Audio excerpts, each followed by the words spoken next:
Hi, this is Irina Shea, and this is part of our Wealth and Wisdom video series. Today, we're going to talk about can I leave different amounts to my children? So, I'm going to share my screen with some thoughts on that. Um, so, first thing I'll say is you can, but the real thing is should you? Okay. In general, we say equal shares to children.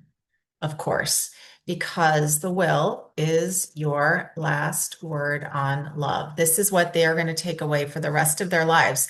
When you're gone, they're still going to be siblings and they're still going to be cousins and nieces and nephews and branches of this family that if you go in a way unequally is going to leave a trail of resentment. So, having said that, are there circumstances when unequal is appropriate?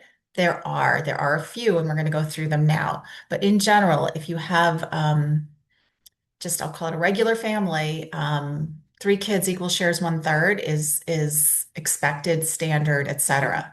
So why might you consider something unequal? One is if you've made large loans to one child.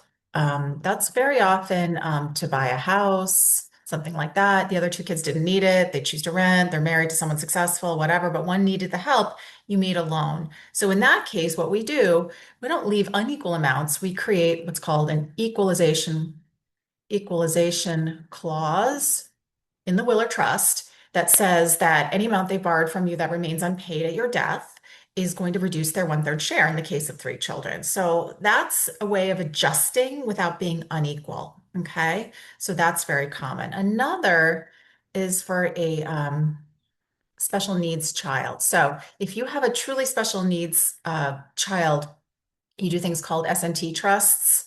But if you have a child who's just not going to have a productive career, so they're not going to be on government benefits, not on government benefits, but not financially independent either. And it's not looking like that because for whatever reason, their capacity is not full the way their siblings' capacity might be to have a full earning career.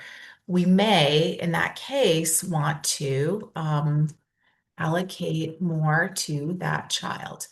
So, again, in the example of three children, you could consider a split, 50, 25, 25, or, maybe it's 40, uh, 30, 30 for sort of a slight boost, if you will, 10% boost to the child who's not going to ever have full earning capacity. And you still want to be sure they have a roof over their head and a decent life.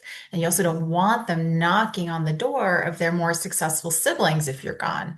You may be providing a financial bridge to them now, but you don't want them going hat in hand to their siblings saying, I don't have enough, this and that and the other. It's like, well, look, you were left more by mom and dad. So how much more depends on your balance sheet, the child's capabilities, and the world at large, which is changing all the time. Okay. So that is another consideration. Also, of course, is a disinheritance. This is very sad, but if you have an estranged adult child, and we're seeing more of this, um, that hasn't spoken to you in 10 years, are you really going to leave them the same third? Probably not. So in those cases, you can leave less, none, or skip them and go straight to their children, which is we'll call it straight to grandchildren, right? Which is the disinherited person's own children. These are really tricky situations. We have a whole other video on disinheriting and strategies for that. It's unfortunate, but adult child estrangement is unfortunately on the rise.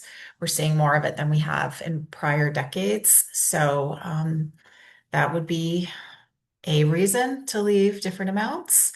And another workaround is trust instead of outright. So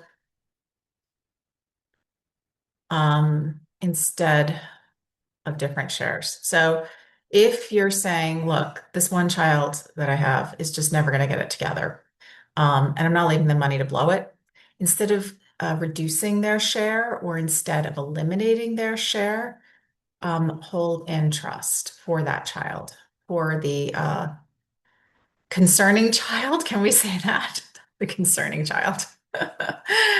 All right. Most families have a concerning individual in their family system. If you're unfortunate that it is your child, you have to deal with it. So maybe it's a trust for that child that is giving you concerns. And so instead of cutting them out, reducing their share, you just hold their share in trust. So there's guardrails around it. Okay. These are all ideas that we talk about in our office. So if you would like to know more, go to our website, irinashea.com, click on the Get Started tab. There is no charge for our initial consultations, and we talk about all of these sensitive topics in our office and try to problem solve. Thanks.